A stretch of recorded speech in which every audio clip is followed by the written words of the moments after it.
Hello, I'm Richard Beaumont, and for this film we're going to be talking about Road to Freedom. When you first come to human design, most people in some way or other are in some kind of inattention. The way we are conditioned is that we are here to try and fit into a society that we don't fit into. So we make it up. In human design, we can see exactly what the open structures are to make up that facade of a personality. This inattention is something that people live with and they call it life. But in a way, it's just a pretense. So on the road to freedom, you've got to see that what you're starting off with is something that is held in a womb of unhappiness. Most people come to human design as adults. They have already been trying to fit in so much they are wound tighter than anything you can imagine. Half of them are crazy. They get information, and it's when they begin to get the information because they need something and they don't know what they need. So you're looking at a beautiful system. You're looking at something that is pure mechanics.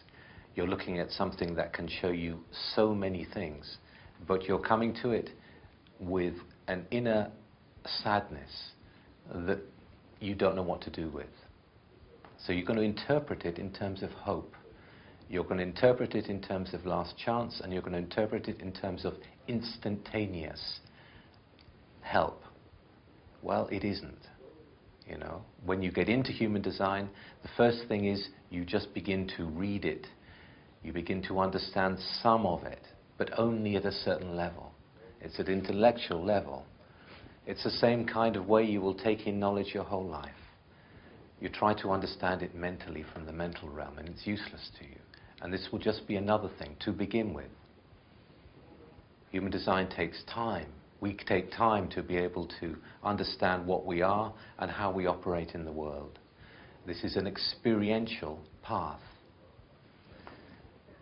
It's not a knowledge path where you just kind of get the answer. There is no answer. I mean, you know, I think the answer was put down as 42, wasn't it? But then no one knew what the question was.